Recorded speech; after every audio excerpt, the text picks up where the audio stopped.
গতকালকে নির্বাচন কমিশন থেকে একটা প্রজ্ঞাপন হয়েছে।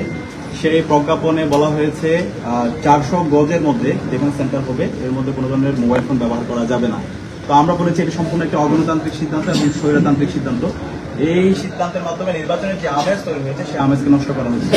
নির্বাচন এটা তো একটা উৎসবের জিনিস। আমরা ভোট কেন্দ্রে যাব, ভোট কেন্দ্রে আমাদের পছন্দের প্রার্থীকে আমরা ভোট দিব, এটাকে নিয়ে উৎসব করব। আমরা ফেসিবাদে আমরা দেখতে পেয়েছি এই যে এক ধরনের নির্বাচনের বিমুখিতা কিভাবে হচ্ছে নির্বাচন থেকে দূরে সরে নিয়ে যাওয়া যায়, এটা কিভাবে হচ্ছে কেন্দ্রগুলোর মধ্যে কারচুপির মাধ্যমে এই নির্বাচনটাকে তারা বাস্তবায়ন করতে পারে সেজন্য অপকাশ আমরা দেখতে পেয়েছি, যেটা 18 সালে এই ধরনের প্রজ্ঞাপন ছিল। তো আমরা হুঁশিয়ার করছি এই জুলাই বিপ্লব পরবর্তী এই ধরনের অপপ্রয়াস কারচুপি নির্বাচন যদি কেউ করতে চায় সেটা আমরা বাংলাদেশের তরুণরা বেঁচে থাকতে, জুলাইয়ের প্রজন্ম বেঁচে থাকতে আমরা সেটা হতে দিব না। তো নির্বাচন কমিশনকে আমরা সুস্পষ্টভাবে বলেছি এই যে দাবি এসেছে অগণতান্ত্রিক সিদ্ধান্ত যে 400 গজের মধ্যে কোনো ধরনের ফোন ব্যবহার করা যাবে না সেটাকে বাতিল করতে হবে। তো ইতিমধ্যে তিনি আমাদেরকে আশ্বস্ত করেছেন এই সিদ্ধান্ত তারা বাতিল করবেন এবং খুব দ্রুতই প্রজ্ঞাপন আসবে। তো আমরা এটার জন্য ওনাকে ধন্যবাদ জানিয়েছি এবং বলেছি এই ধরনের কনসার্নগুলো এই ধরনের সিদ্ধান্ত অগণতান্ত্রিক সিদ্ধান্তগুলো যেন কোনোভাবে নেওয়া না হয়।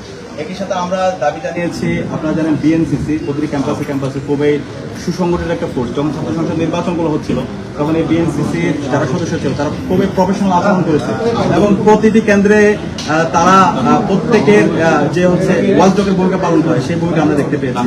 তো এখানে যদি আমরা দেখি আনসারের চাইতে বিএনসিসির তাদের প্রফেশনাল আচরণটা এবং তাদের ট্রেনিংটা অনেক বেশি সুসংগঠিত।